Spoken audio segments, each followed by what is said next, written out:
sparkly. I'm bubbly. And together, we're Mineragua. The fresh, sparkling water for those who are bubbling over with life. And crave new experiences. Are you thirsty for adventure, more laughs, and more excitement? With Mineragua in hand, it's easy to live life with sparkle. Just look for the glass bottles with tiny bubbles wrapped in blue. And you'll taste and feel the difference of Mineragua sparkling water. Mineragua, get your fizz. This is the men's room. Get it, man, and get with the countdown. Shake this square world and blast off for Kicksville. The trippers, the grasshoppers, the hip ones, all gathered in secrecy and flying high as a kite. You're listening to the men's room with Miles and Thrill. Say hello to our friends jumping on now at WAAF, Boston's legendary rock station. Also, Bayou 95.7 down in New Orleans and 98.3 The Keg in Fayetteville, Arkansas. Welcome to the show, and a big one we have for you today, as your categories on your guess is as good as mine. That would be athletes and coffee. The word will check your Google history. We'll do another round of profile this, and we'll drink it toast with a shot of the day. Speaking of the conversation, if you're just joining us, we're talking about things that the white people like. And Steve, you said you had the story, or I was bringing up the story earlier about what happened at this wedding. Well, you said for profile this, right? If you wanted this or not. But once you said Fireball, so I heard Fireball, and I just said, man. Well, hold on. We don't know that she's white yet. Hear the story first, then you make your determination, okay? Because I was on a trip recently. It was 3 white guys. We got some Fireball. You got some Fireball. Okay. I might have had a little Fireball yesterday. Oh, my God, I'm white.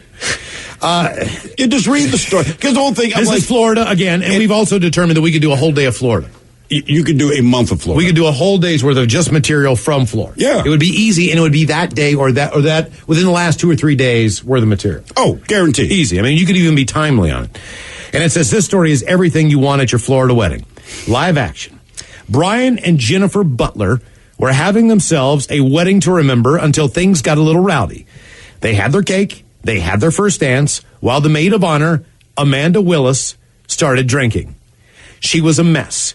She drank an entire bottle of Fireball, according to Robert Templeton. She was drunk within 20 minutes to a half an hour of the wedding, according to Jennifer Butler. Willis then started asking people for their car keys, according to those in attendance. She went up to the best man, she grabbed his keys out of his pocket, and she jumped in his car. Willis began backing out and almost hit the best man, Brian's brother, who was trying to stop her. He grabbed onto the car, according to NBC2. She took off. His feet were dragging across the ground. Unfortunately for Brian, I have a feeling that this was probably a rental tux. These were rental shoes, which he now has to purchase. Yep. I'm sure she scuffed them all up and took, and nobody wants those shoes. No. They're black, they're plastic, they're ugly, they have a terrible sheen on them. It's kind of like you got someone's old bowling shoes. There's a reason why you only wear them when you're wearing a tuxedo. That's right. Yeah, that's the only thing they go with. He's dragging those shoes on the ground, which means, he's not going to get that, he's not going to get that return back. What else? Let's see. Okay, so she jumps on the car, drags him across. He then reaches in and grabs the emergency brake and pulls it. Guests then wrangled Amanda Willis out of the car. She went back inside the wedding. She grabbed a handle bottle of Captain Morgan and just started guzzling it. I mean, come on. According to Jennifer Butler. Then she got extra aggressive and violent. As soon as I turned around, she came up and punched me in the side of the face, according to the best man. Wait, this is the maid of honor. Yes. She faces charges of larceny, battery, grand theft of motor vehicle, violation of probation. While Willis was supposed to be the bride's best friend, Jennifer Butler said the two are no longer friends.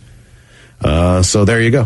Fireball included. Yeah, I was like, come on, man. But, right, that was the thing that really said, went back and then drank a handle of Captain Morgan. I'm like, this isn't a mystery. But wouldn't you think, if that's your maid of honor, so obviously you're very close, you understand each other, you had to know that this is her MO, right?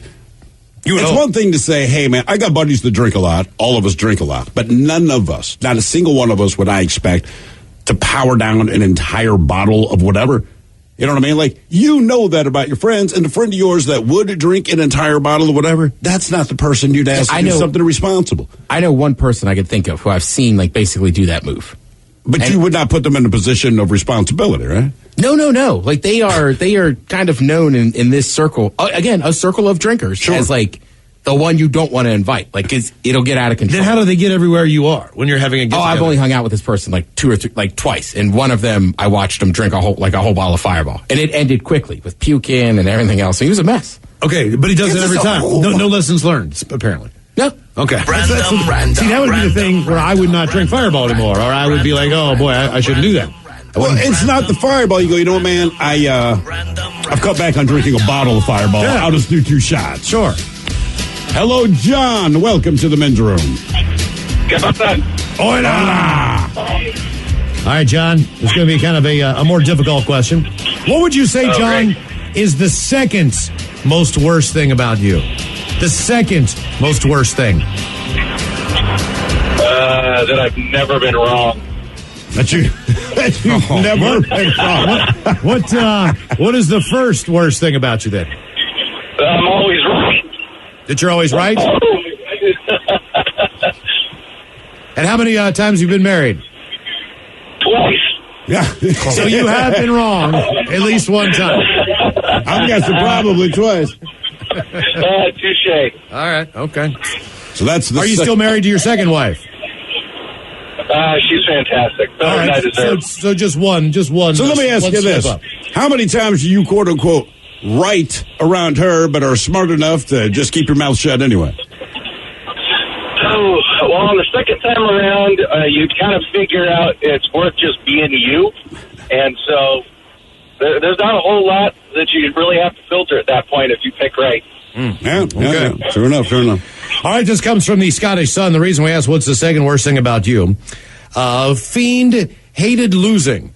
Here's the headline. The evil Scottish serial killer known as Dennis Nilsson, who murdered 15 people and had sex with their bodies, apparently was a terrible cheat at Scrabble. How is that even a thing? They say the monster Nilsson, who died in crippling pain in prison back in May, strangled and drowned his victims before having sex with their corpses. But, according to some, was a terrible cheat at Scrabble and always stole blank tiles for high-scoring words, according to another prisoner. Alan Baker, who since 2011 lives as a woman called Sarah June, also played the violin while they played the piano together, and I guess they were inmates together. During her time in jail, she met serial killer Nilsson, who was born in Aberdeenshire and was caged for life in 1983 for murdering what they believed to be between 12 and 15 men. Said they used to play board games together. Writing in October's edition of Prisoners Magazine, Inside Time. You know, I don't know if I've ever seen a copy of Inside Time. How come no one offers us that subscription? Like, look, Inside, right? I don't fly a plane, but I could get a subscription to like Aviator monthly. That's a good point. And you know, I think it's good. None of us have read that one. Inside Why Time, not, man? You want to know what's going on? Maybe it's like a feature on Pruno or something. I think it's one of those things like you only know about it if you're inside.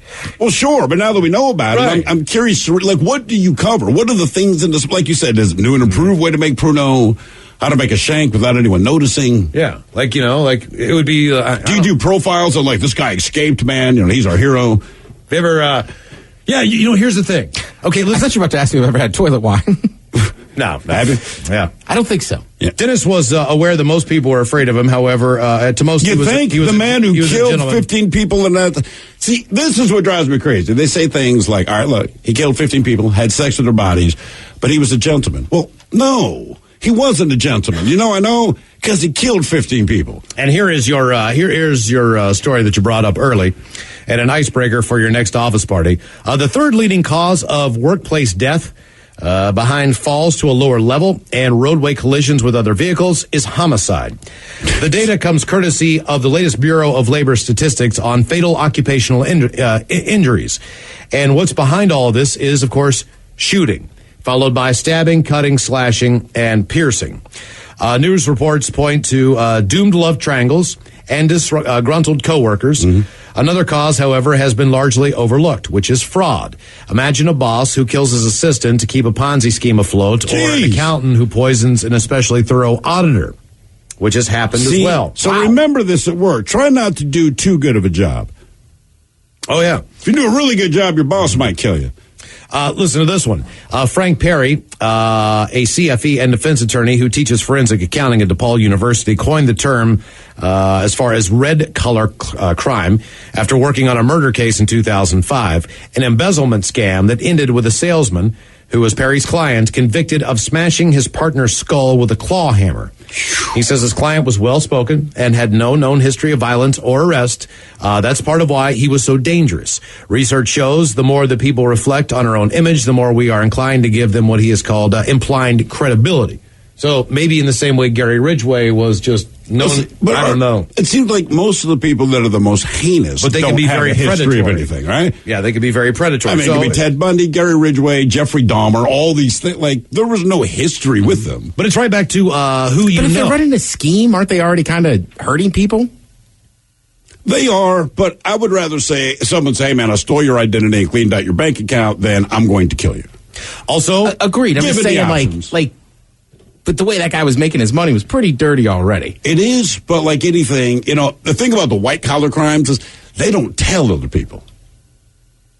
You know, they don't share this with their spouses. Mm-hmm. They don't share covert. They're not going to tell their buddies. So when you feel like someone's onto it, I think their panic kind of goes through the roof. Here's a good time. Perry finds 2 traits to be the most correlated with white-collar violence: narcissism and psychopathy. The latter is even more common than you might expect in the business world. In a 2010 study, researchers admitted that a test frequently used to find out if someone is a psychopath. They gave that to 203 managers and executives at 7 companies. On a 40-point scale, the average person will score below a 3. Shockingly, 8 subjects pull in a score of 30 or higher. Wow. That is serial killer territory. Those are all bosses and CEOs.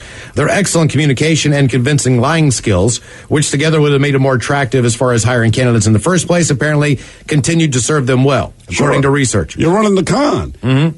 We used to work for a guy that definitely a narcissist. I don't know exactly what the criteria is to be a psychopath.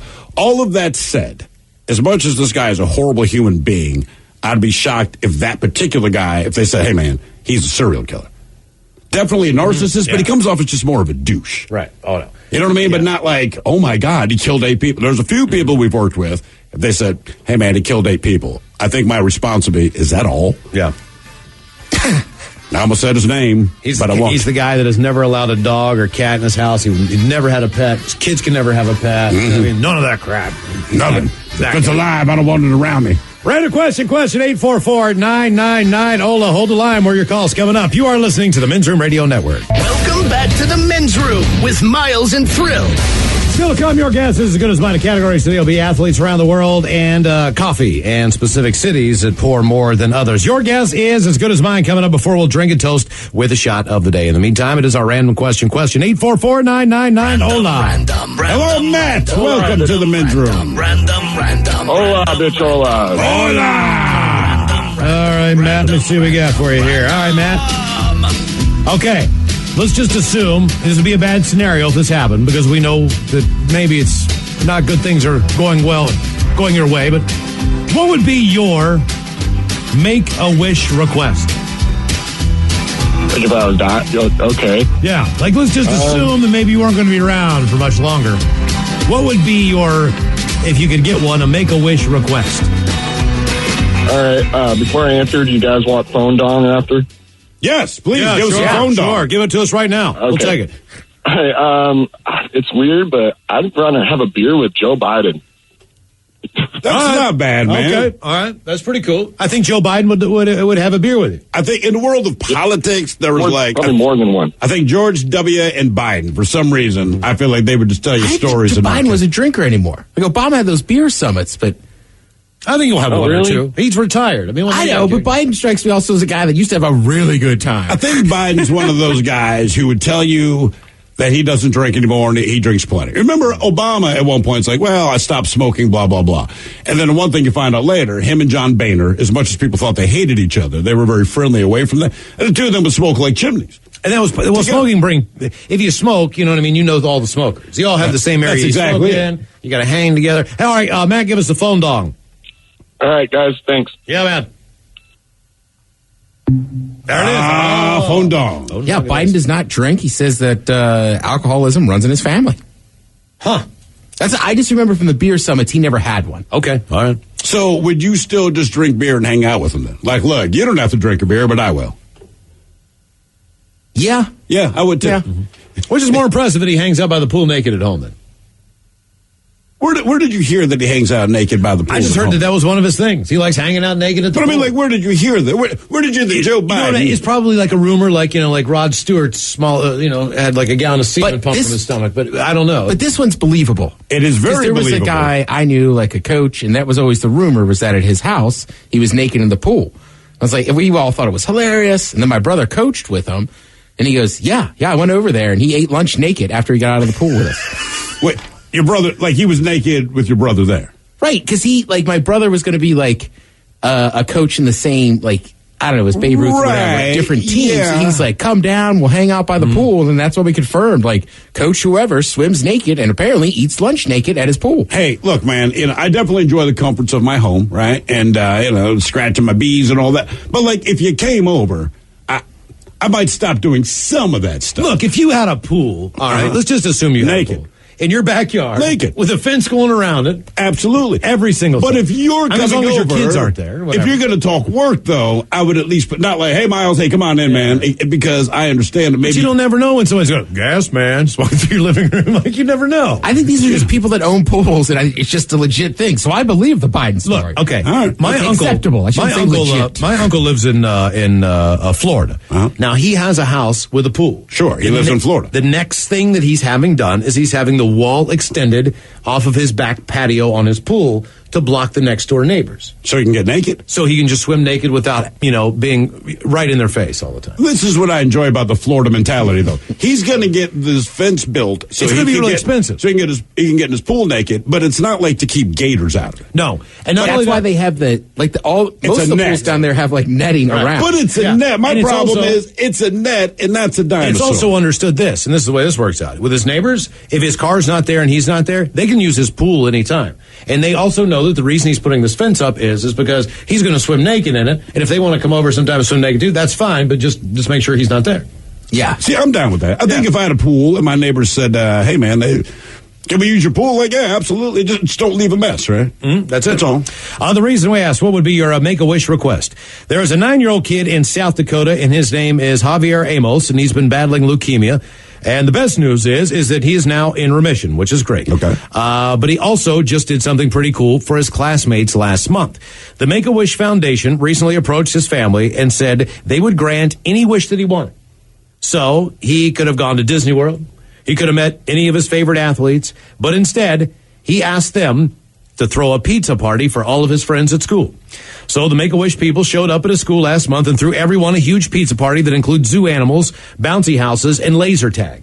Good God, man. And Javier then got to ride in the police car to the party, and when he showed up, everyone was waiting for him with signs, and they were all chanting his name. Hey, Javier, I've also ridden in a police car, it turns out. Not a wish I had. And not going to a pizza party. Just saying, it was not That was not a wish that I had. What was it like? Well, to be fair, it was a paddy Where wagon. did you go? And, well, that's the thing. So it's a paddy wagon, and I'm the only guy back there.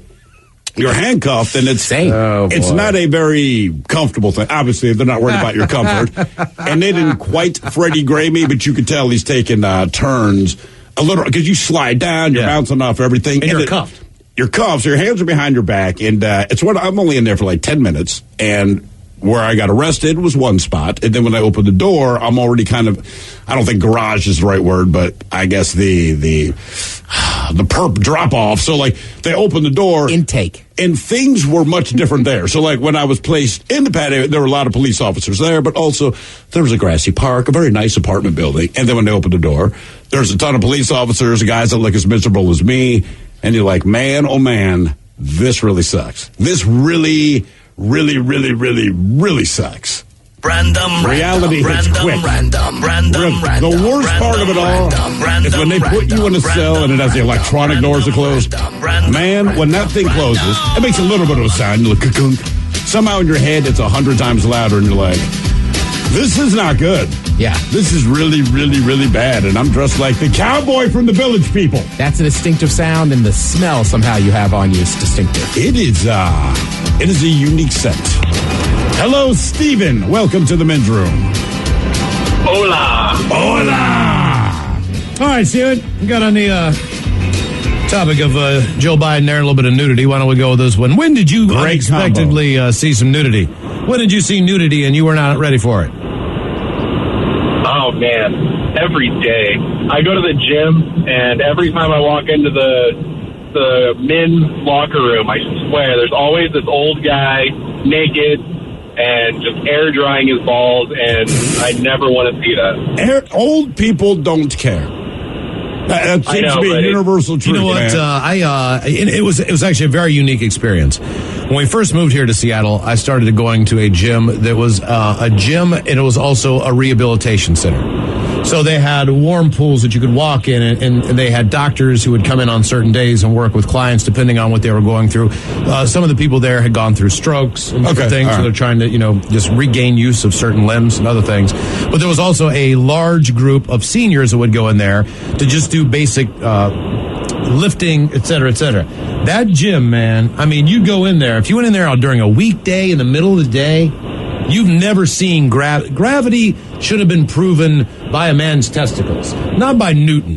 You know what I mean? Like it's like some guy is going, look at my testicles. It's amazing what happens. I can't even imagine. Like there should be some kind of a sling that you have as you get older. Like there's no way you could wear boxers. But they still do, man. Like you go to the beach and there's the old guy and you can see his hanging brain, like the side of his trunks, man. And like the older I get, the more I understand. But as a little kid, you almost felt like it was some secret message, like, why do I see the testicles of old men anytime I go to the pool? Why is this happening? And when we were still in Baltimore, I hate going to the gym. I'm not a workout guy, but after work, every once in a while, Miles would coerce me. I didn't go there to work out, but we play basketball, right? I would walk into that locker room, and that's like, I'm not a gym guy, but you'd walk into the locker room, and it's almost like every gym hires one old guy to just constantly be naked. Yes. And I'm sitting down, tying my shoes, and I'm like, this guy's ass is like 6 inches away. And he's having a conversation with me.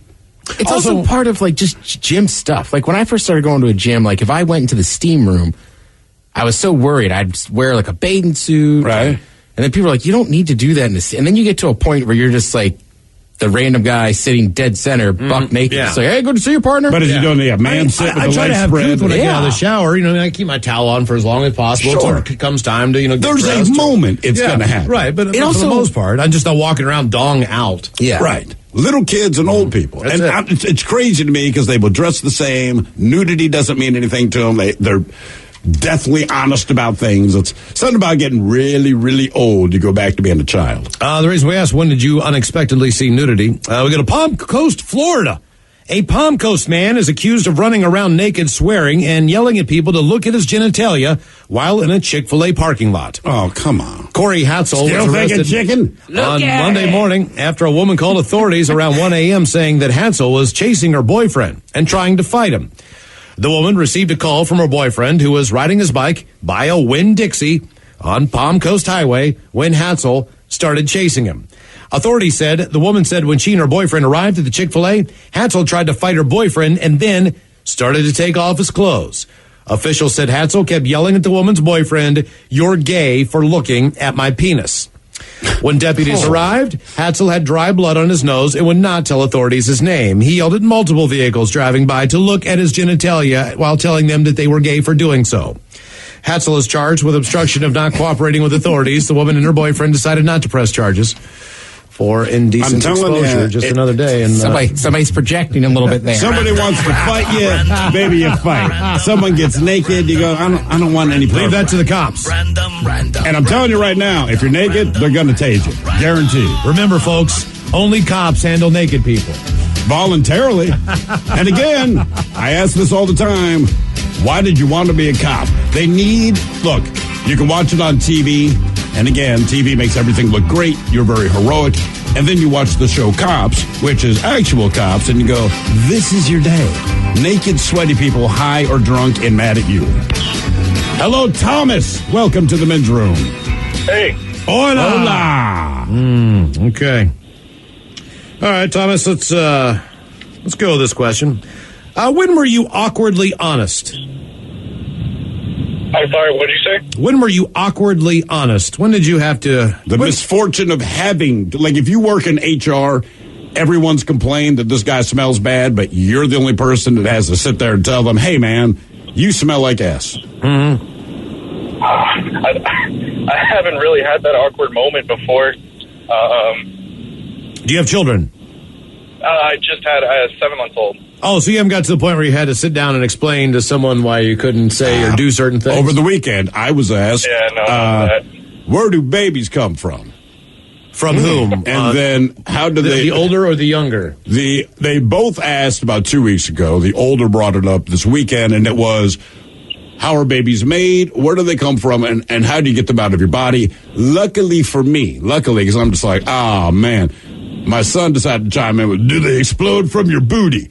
And then they laughed, right? And they forgot. Yeah. And I'm like, whoo. Do they explode? How does he know? From your booty? Well, I wanted to tell him this is what happens. Exactly. When two people love each other, really they wrong. get really drunk. And then when they find out there's a baby in the belly, it's followed by 20 minutes of silence while you contemplate the end of life as you know it. I mean, that's the truth. So you've never had to be awkwardly honest with a coworker, a friend, whatever? You never told somebody, your buddy, like his girlfriend or boyfriend's cheating on them or anything like that? Not really. Haven't had that awkward part yet. Oh, you're lucky. You really are. Yeah. Okay. Well, the reason we asked, thank you. new survey found the average person has to sugarcoat how they really feel 11 times a week. A week? Either to avoid offending someone or not rocking the boat. Here are the 10 most common times we feel like we can't say what we really think about being brutally honest. Number 1, when you have to tell someone what you really think of their cooking, which I never do. And I know on the same token, someone has never done that to me as well. You know what I mean? Depending if they didn't like it. I mean, if they didn't like it, I know damn well they didn't say but you're a good cook. Not all the time. I mean, it depends on the dish. If it's a close friend and they're experimenting, they ask, you can be honest. But yeah, if you've been invited for dinner and it's like, you're like, hey man, it's fine. I'm just not hungry, whatever it might be. I've done it unintentionally, but kind of intentionally. Dude, what do you mean? How do you unintentionally, kind of intentionally? Like, did you like the chicken? Like, yeah, I did. Okay, right. That's.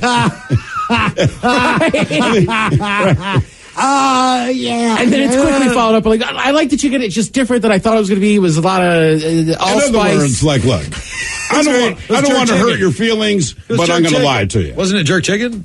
Yeah, like, all right, well, that's why it has a lot of allspice. I'm just saying. He didn't like it. Yeah, I liked it. It's just not what I expected. Like, I expected it to be good. That's what you're saying. I mean, it's chicken. I mean, you invited me over and served me this crap. Thanks. When there's a baby around you that won't stop crying, didn't you just have a situation like that? But did the baby didn't cry? Oh, yeah. I was on a flight, and the mom handed out little gift bags that had, like, earplugs and gums. So how many rows up? Damn. How many people? Dude, honestly, they did it to 3 rows. So that was 9 gift bags. That was really nice. Really? Yeah. What a cool thing to do. Yeah. You know, you don't really think about that. And again, it's you know where I'm sitting in the back of the plane by the bathroom. It's like the loud people are already back here. Right. What else are we? When there's something wrong with your food at a restaurant, depending on the level. Sometimes it's the wrong side. Sometimes it's the wrong this, the wrong that. But either way, people are. When someone shows you a photo of their baby. Ooh. Yeah. Listen, man. I would say just by default, babies are cute. So when you actually have an ugly baby, it is. It's hard not to notice. I think my tip-off is worse than that because we have a guy we work with, Gregor, all right? Mm-hmm. And he has a youngster. Now, this kid looks like a supermodel. Right, his kid's cute as hell, though. And I told him, I said, listen, most people have really ugly babies, sure, myself included. What did you expect? You have an unbelievably attractive baby. Like, you know what I mean? Like, your baby. I think you should use the word cute, your baby not looks, attractive. Yeah, you know what I mean? Like, he's a handsome little guy. I understand that. He's attractive says something different. Oh, he's good looking. So, but like I told him this, but I told him like, look, this is not normal. Yeah, you know, this is really not normal. Yeah, but that's easy. That's easy to tell someone with a cute kid, hey, that kid's really cute. So someone has an ugly kid. But I think I was just overemphasizing how often this does not happen. And he's like, man, it just sounds like most babies are not really that attractive. No, like, that is correct. That is in fact correct. It's not that, though. But there's something biologically cute about a guy I know. I will not say his name. He has a kid about my kid's age. And when his kid was born, he showed me a picture. And I'm like, oh, man, congratulations. No follow-up. Because in my head, I thought, this is the ugliest goddamn baby I've seen. Years have passed. I look at this kid. He is still the ugliest kid. Oh, really? Oh, my kid, and it's crazy because the dude's a good-looking guy, a good-looking wife, and then this kid is so ugly. And everyone always says, they'll grow into it. I'm like, no, they won't. He won't live long enough to grow into this. I didn't know any different. Hell, she can't hear me. My first daughter, when she had some problems, whatever, but she's still the cutest thing I've ever seen. So I take that picture and I send it out to everybody. Right. You know what I mean? And now I look at that picture, I'm like, oh my God, like, wow. Well, your first instinct was right though. Like, sorry, most newborn, it's a weird little gelatinous mass. They're covered in hair and like dry stuff, man. Oh my God. She was like, my mother even said when I was born, I guess I had hair all over my face, like for everything, right? Okay. So my father didn't even pretend like I was cute. He basically, because then a dude couldn't be in a room when you're giving birth. So I'm born. He walks in, and she says his face is just like, what? And my mom's even like, yeah, I don't know. And they're talking about me as a baby. Well, the worst case scenario was, not the worst case scenario, but the other side of that is my daughter didn't have any hair. And when I say she didn't have any hair, I mean she didn't have eyebrows, so she kind of looked like powder. Right. And then she had this look of terror on her face when she came out. You know, like, and that's the picture that I snapped. Did you know that she was an ugly kid, or were you just overwhelmed? She just, like, she really, you know how you can't figure out when someone doesn't have eyebrows? She looked like powder. She looked like powder. Then that's not a cute baby. Right, no. No one says, boy, oh boy, I hope my infant looks like that. For the first, year and a half of her life, I called her Browley, because I was just thinking one day she gets some eyebrows. Browley. Yeah. It's like pictures of food. Well, she's blonde, too. You ever get so it was, really light. You ever have somebody send you a picture of food they're real proud they made? And it looks like just S. Yeah, and you're just like, why? But I get it, because like a baby, they made it, so they're proud of it. Oh, dude. Yeah, but... there's a difference. You send out a baby picture because people just want to know what it looks like, even if you know your kid's ugly. Okay. You're like, one more. All right. So the people who live one more door down from my Uncle Bill? Yeah. All right. So this woman is a painter. Okay. And she has a whole studio, a whole downstairs room that's one big just showcase of all her artwork. Oh, no. Okay. So she takes me down there. She's very, very nice. And I mean... Is it crap? Be honest. Is it crap? It was... Enough said. I cannot believe it. I could not believe that she tried that many times. It was Allspice chicken. But what do you say? It was like a big wave, with a foam and... But what do you say to... Because now you're stuck. Because, she was like, yeah, this one was commissioned. And I thought, oh, God. So who? Oh, have they seen it yet? Oh, good Lord. Random question, 844-999-OLA. Hold the line. More of your calls coming up. You are listening to the Men's Room Radio Network. This is the Men's Room with Miles and Thrill. Your guess is as good as mine. Coming up, the categories will be athletes around the world and coffee cities. Your guess is as good as mine right before we drink a toast with a shot of the day. In the meantime, it is our random question. 844-999-OLA. Hello, David. Welcome to the Men's Room. Hola, bitches. Hola. All right. Okay. Here you go, David. What do you have? What do you have memorized? What do I have memorized? What do you have? I'll give you a perfect example. Here's a good example in my life, right? I was a Boy Scout. For whatever reason, I've got all that stuff permanently stuck in my head, whether I want to know that or not. That a scout is trustworthy, loyal, helpful, friendly, courteous, kind, obedient, cheerful, thrifty, brave, clean, and reverent. I don't need to know that. It really doesn't matter. Somehow, I have it memorized. But what's the last thing you had to memorize as an adult? As an adult? Everything I've had to memorize, as a kid. No, it's all kid. I really think as far as imprinting is concerned, maybe Ted, well, you also play music. So I think that's a part of memorization. Right. Yeah, you'll memorize the song, sure. No doubt. But I don't play But I feel like that's different. Because, I feel like when you say memorize, it's something that someone's going to say out loud to you.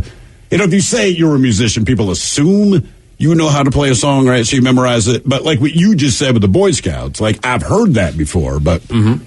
Like, all the prayers. You could go to a Catholic Mass and go like, "Our Father who art in heaven." Yeah, if I was at the Mass and they started, I'd probably jump back in. Sure. Is it always the same thing at Mass?